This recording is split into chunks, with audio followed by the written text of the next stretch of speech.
What's their plan? They're gonna head out to the ocean and fight the ocean guy and his people there. Isn't that the enemy's home turf? Yes. Is it racist? Honestly, almost endgame level action. Hey everybody, it's your buddy's pal Anthony here, and welcome back. Happy New Year. It's been a while. I've missed all you guys and gals. Today, I want to talk with you about Avatar 2, The Way of Water. Had the pleasure of seeing it this weekend with my niece, actually, so that was interesting. And yeah, let's talk about it. Full disclosure and a disclaimer before we go on, I've never actually seen the first one all the way through. I've seen it in dribs and drabs.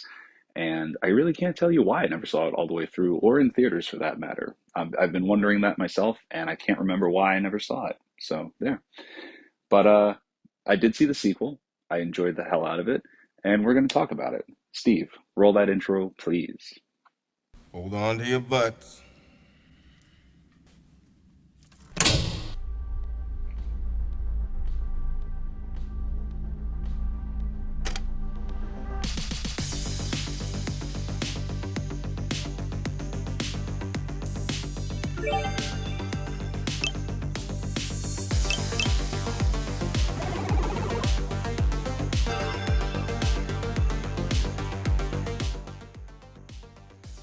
Oh yeah, it felt good saying that. Been too long. All right, so Avatar 2. It's about 13 years since the original came out. I'm going to assume that's the length of time that's elapsed in the movie. I don't recall them actually saying it. And also, another little disclaimer, it is a long movie. I knew it was long. I had no fluids. I didn't snack on anything because I didn't want to miss anything. However, maybe my attention span just is shot. Maybe I'm just getting older. I did sit there a couple times. I had to lean over. I had my niece with me, and I had to ask her what just happened. What did I miss? And she kind of rolled her eyes at me, told me, and was generally disgusted with how I am as a movie-going person these days. So what are you going to do? Anyway, so Avatar 2, 13 years after the first one, like I said, you pick up, you kind of get a little bit of a catch-up. They do a more or less a montage, I think, safe is a good word to use in the beginning. They cover how Jake, and I'm going to mispronounce her name, Jake and Nirti, I think, Zoe Saldana's character, they've started a family. They have little hybrid babies because they make a point of that in the show, in the movie, about how I think one of the kids has 4 fingers, like the indigenous Na'vi people have, and then one of the kids has 5 fingers because I guess Sully's avatar has 5 fingers. I honestly was trying to count, and I never got an accurate count. But one of his kids has 5 fingers, and Boy, I bet that's going to come into play later. Not particularly, no. they're living peacefully. They've defeated the Sky People. Some of the Sky People stayed, and they're more or less living in harmony. Sigourney Weaver's character, her avatar, inexplicably has a daughter. We'll get to her in a little bit. And it's actually kind of cool because Sigourney Weaver plays her own daughter, so that was cool. But, of course, it's a sequel. The opening montage may have shown you how they're living in peace and prospering and things like that. But they're making this movie for a reason, so naturally the peace only lasts as long as the opening sequence. The Sky People return. And from here on out, heavy spoilers. So yeah, so the Sky People return. It ruins Sully's date night with Zoe Saldana. I can't butcher her character's name anymore. And they return. They do a hard landing on Pandora, scorch a whole bunch of forests in the process, and then we jump to 1 year later, which was cool because now it's 1 year later. You don't got to go through the whole. They set up, a remote base camp, and they've been hitting supply lines and doing guerrilla tactics to try to disrupt all the efforts that the humans are carrying out to try to basically, I guess, recolonize Pandora. Again, I'm sorry, I never saw the first one all the way through. I've seen it in dribs and drabs on TV. I don't have a good answer why I didn't do it. I really don't. I can't even say like that Marvel was just starting out. I don't know. I don't have a good answer for you folks. I'm sorry. But I will go back and watch it now after this because this movie made me want to, I'm in it now. I want to see the first one, I want to see the third one when it comes out, because it is coming out, because this movie made a ton of money. It actually dethroned Top Gun, I believe. So anyway, back to it. So yeah, so it's a year later. Jake's leading a band of Na'vi doing guerrilla raids. His kids, his two sons, are part of the party too.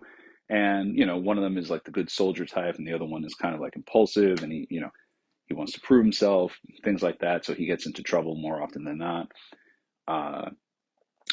He has another daughter. He's adopted Sigourney Weaver's Avatar's daughter, and also the son who was left behind of the bad guy of the first film, Colonel Quaritch. I probably butchered that, so I'm just going to call him the Colonel from now on.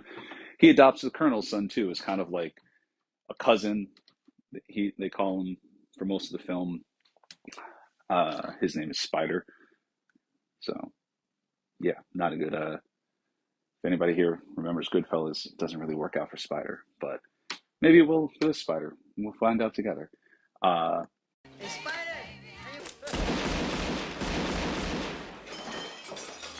What the fucking world is coming to? How do you like that?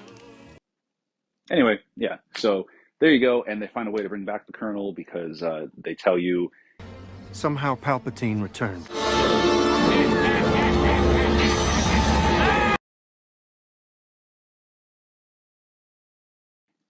Before the final battle of the first Avatar movie, the Colonel and a whole bunch of the other main Marines who fought, they backed up their memories on a hard drive, shipped it back to Earth where they were being grown their own Na'vi Avatar clone bodies. Is everybody just kind of getting suits now? That's right, sir. So now the Colonel and his crew from the first one, they're back again, but this time they accomplished what Jake was trying to do at the end of the movie with himself and Sigourney Weaver. Their consciousness now just lives in their avatar bodies. So Why? that's it. They're not human anymore. They're Na'vi for all intents and purposes. Why? And they're back to get revenge. So the first part of the movie, it's just focusing on, I guess, a bit of what happened towards the end of the first movie. It's more or less just raids and battles with Jake and his crew and the Colonel and his guys. Ultimately, and this is like, it didn't sit well with me. They decide to cut and run, Jake and his family. And Zoe Saldana's character doesn't want to, but Jake's like, oh, we're the targets now. They're never going to stop hunting us, things like that. And it's like, well, yeah, but they're here to colonize the planet. They're here to strip the planet dry. So, yeah, you may be a target, but there is still this bigger battle to fight.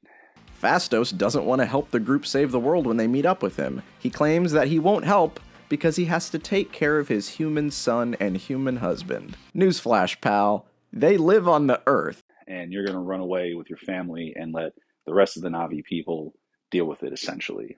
They kind of did it. That happened kind of quick. And then next thing you know, they're on their beasts. I don't know the name of the beasts. And they're flying off they leave the forest. They're flying over the ocean for a while, looking for sanctuary with some of the ocean Na'vi people.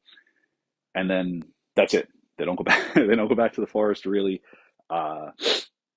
Pretty quickly, the Colonel finds out that they are out in the ocean because Sigourney Weaver's daughter's character, she plugs into the spirit tree of the ocean, and she has a seizure. And while we're talking about her, seems to have some crazy connection, like to all the to Pandora.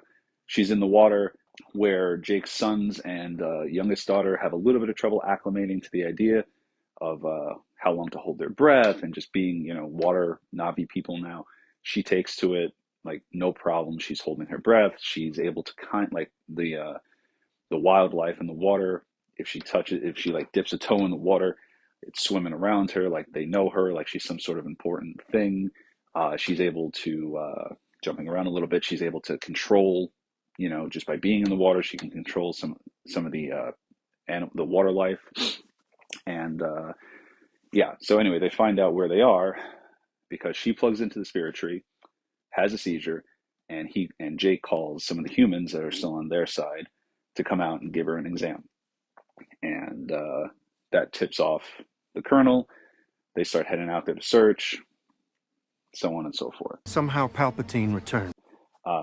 Backing up a little bit, They get sanctuary with some water people, and the movie, I enjoyed this because it didn't focus too much on the backstory, and basically as a first time viewer, it was nice for me. The movie really is kind of the kids movie, like don't get me wrong, the parents are in it. It's not just like high school drama, Avatar 2 or whatever, but yeah, it really, I feel there's still conflict for the adult characters, but it really is. It's about the children and how the children are bonding with the water Navi and things of that nature, which I enjoyed because it was kind of it felt like it was a fresh in for the audience, and basically again, I'm fresh, so I appreciated that and it worked for me, helped me out a lot.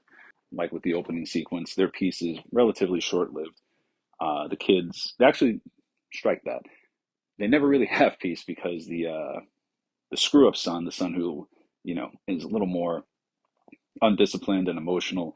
Naturally, he's butting heads with some of the local kids because, of course, some of the local kids, it's if you've ever been the new kid in a school, it's all that all over again. Oh, you guys are blue, like the water Navi are kind of teal, very light blue, compared to the forest Navi who are dark blue. So It's time for Is It Racist? now I don't want to say it's racism, but they're making fun. Oh, you're so dark. They make fun of their tails, and generally, obviously, they don't like them just because no teenager in the history of the world has needed a reason not to like somebody else. They just do. So there's a little bit of that going on. They never really. It's not as bad as the fighting they just left, but there's a little bit of conflict the entire time. Kate Winslet's character, I'm not going to butcher her character's name. She's not a fan of taking them in from the start, but she reluctantly goes along with what her husband says because they invoke, basically they ask for sanctuary. They don't use that word, and they have to give it. So she's pissed. So she's leery of them the entire movie. The kids are having, again, they're the end. They're having for every 2 steps forward. Sometimes the son takes them 5 steps back. But yeah, and before I keep going on the story, by the way, thank you for listening for the first one back. It's a rough one, I know.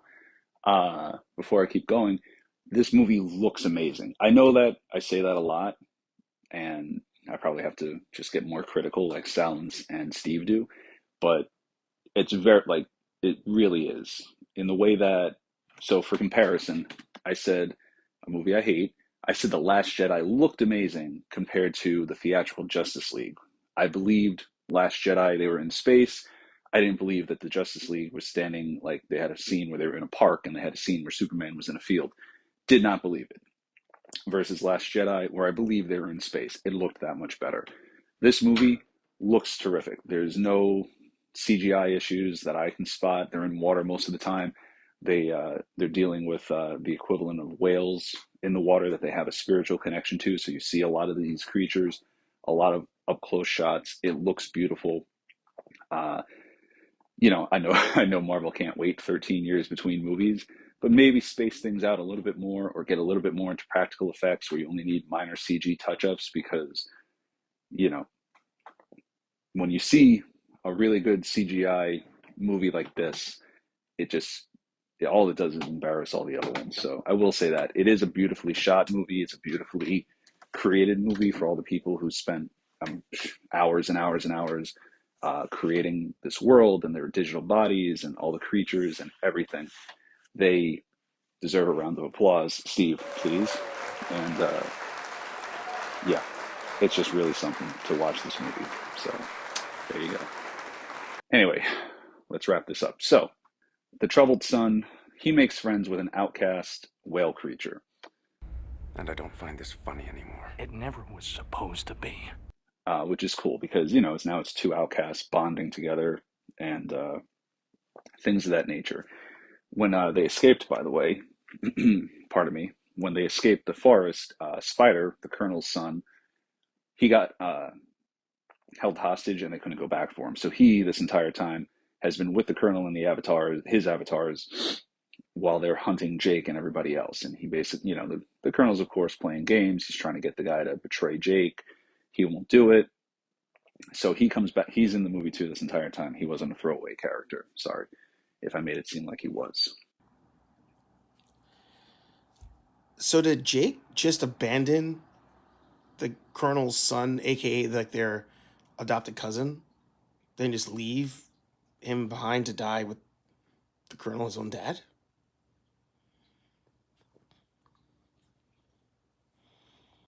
So anyway, Spider's in the movie. It's just that he's not with Jake and his family for the majority of it. He's basically held hostage by the Colonel and his guys.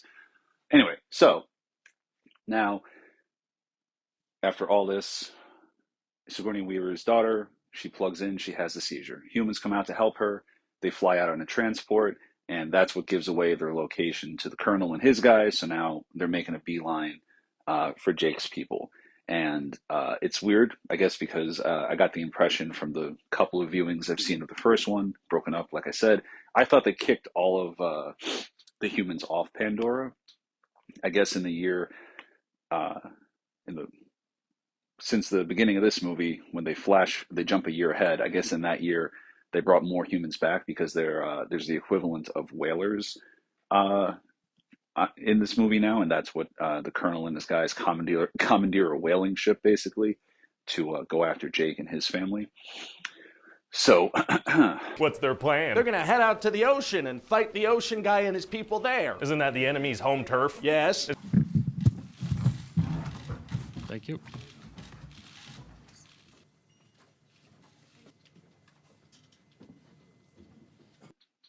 So now here we go. The Colonel, he's killing other water Navi, other tribes while he's searching for Jake.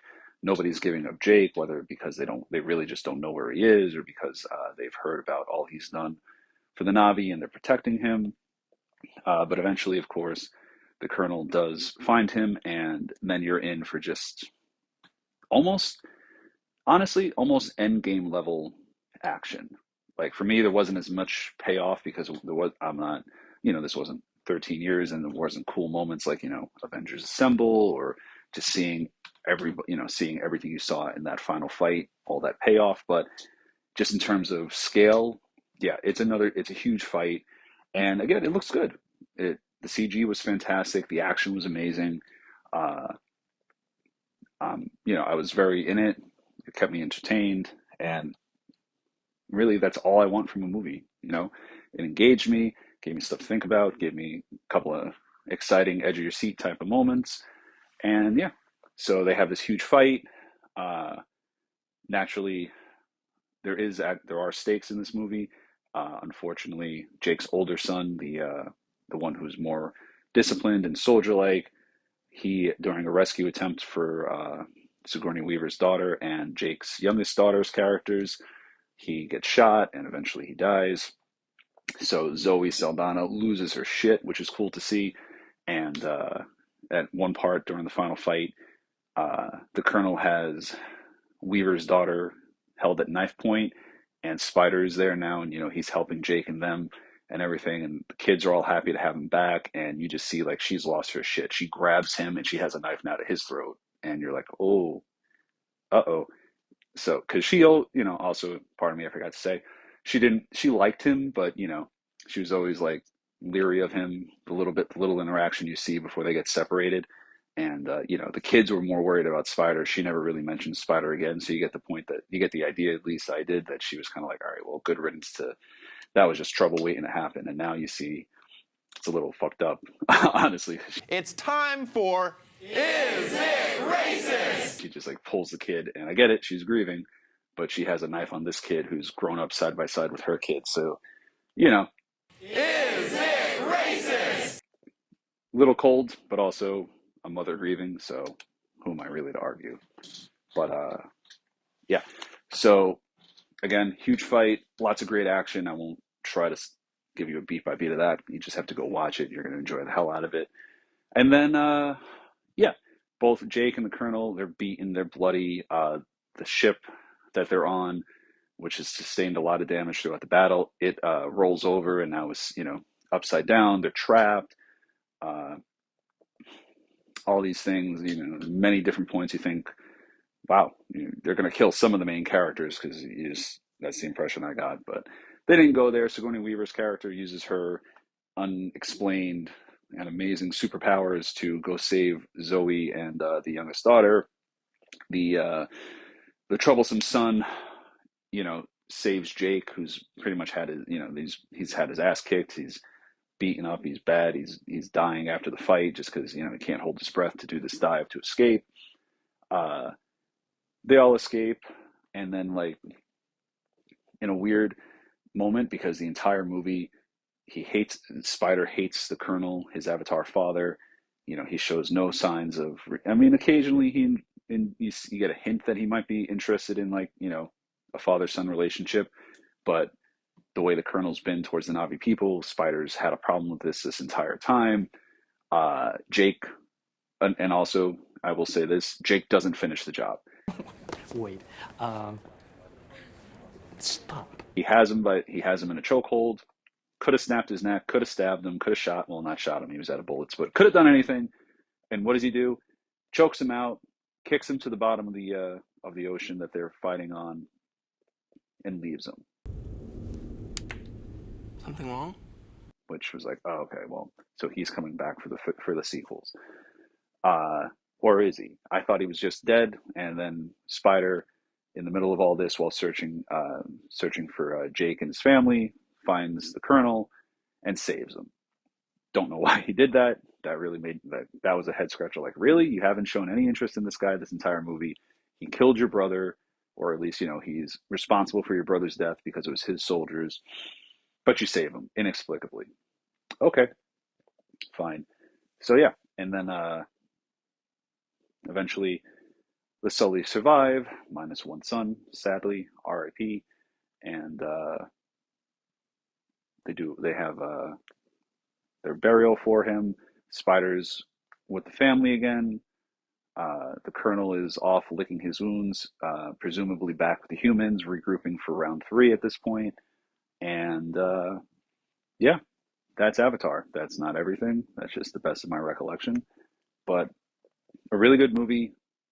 They give you enough back information to where you can, if you're like me and you haven't, or if you're not like me and you've seen it but you just haven't watched it in a while, don't necessarily need a rewatch. They will bring you up to speed in the first little bit of the movie. And yeah, just all in all, a lot of fun, big spectacle of a movie, kind of like Top Gun. It definitely needs to be seen at least once on the big screen, in my opinion. And hey, they did a good job, and now I'm intrigued. I'll be waiting anxiously for Avatar 3 or whatever they decide to call it, and we'll talk about that when it comes out, hopefully in less than 13 years. So, thank you all for joining me today. Welcome back to Rambling. There'll be links below where you can find some fine merchandise offered by us here at Nerd Affiliated. Hey Archer Live, Thursdays, 8:15-ish in the PM Eastern Time. The Snap with Sal, Rambling with myself. There's a lot of big things coming up in the nerd world for 2023. A lot of things to discuss. Join us. Talk to us in the comments. See you in the next episode. Steve, play me out, please.